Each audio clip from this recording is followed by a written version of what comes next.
Please stop pushing. I can't take this anymore. The concert venue is packed tight. A man behind me keeps pressing into my backside. I'm wearing a mini skirt today with a thong underneath, and it only makes the situation worse. He lifts my skirt and presses himself against my hips. As the atmosphere heats up, someone in front of me slams into me, and I stumble back a step. My body stiffens as I feel like something just slid inside me. My name was Mandy Cox, and I was a diehard fangirl. I wanted a celebrity to notice me, so I dressed for attention. I wore heavy makeup and made sure nothing about me went unnoticed. My low-cut top revealed a wide stretch of skin, and my chest bounced with every step. I paired it with a mini skirt that barely covered my thighs and sexy white stockings which hugged my legs. But when I arrived, reality hit. The concert venue was packed so tightly I couldn't move, and the crowd swallowed me whole. The celebrity was never going to notice me. I craned my neck and shouted, "Darling, take me." I never imagined that line would draw the wrong kind of attention. Instead of the celebrity, it caught a filthy creep. After I shouted it, I became aware of a man behind me, repeatedly bumping into me. At first, I brushed it off. In a crowd that dense, accidental contact was easy to explain, but the feeling wouldn't go away. Something hard kept pressing against my butt from behind. I assumed I'd accidentally backed into his hand where it rested behind me, so I turned and offered a polite apology. "Sorry, I didn't mean to bump into you." He paused, then flashed a leering smile and said, "It's okay, I don't mind." When I turned back toward the stage, I felt him press against me again, more deliberate than before. I kept my attention on the celebrity on stage and shut him out. The man became increasingly brazen, pulling up my skirt and pressing close against my backside. I had only a thong on underneath, which left my butt exposed. I felt his touch directly against my skin and assumed it was his finger. Only then did I realize something was wrong.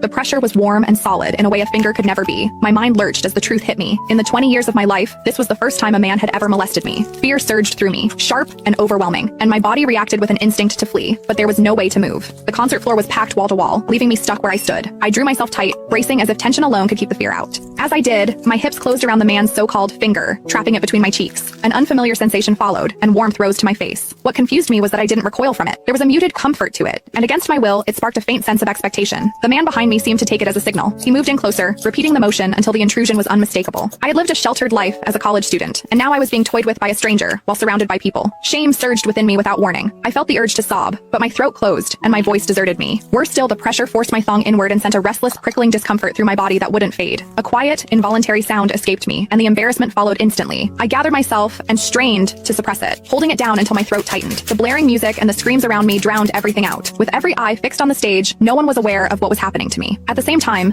the intensity continued to rise, touching something deep inside me. I bit down on my lip as cold sweat traced my spine. My awareness was tipping back and forth between humiliation and a pleasure I couldn't bring myself to name. I knew I couldn't take it anymore if it continued, so I turned sharply to face the man behind me. "Please stop pushing. I can't take this anymore." When I finished speaking, the man leaned toward me and whispered in my ear, "Is it exciting, the way I'm pushing against you?" The shame was overwhelming, and I was on the verge of crying. "I'm a virgin. I've never done that kind of thing. Please, let me go." He didn't stop. Instead, his gaze burned deeper as he seized my waist, the pressure growing stronger. "You're really a virgin? Then let me show you what it feels like to be a woman." For reasons I couldn't explain, his words didn't spark resistance right away. They stirred an expectancy instead. I wondered what was wrong with me.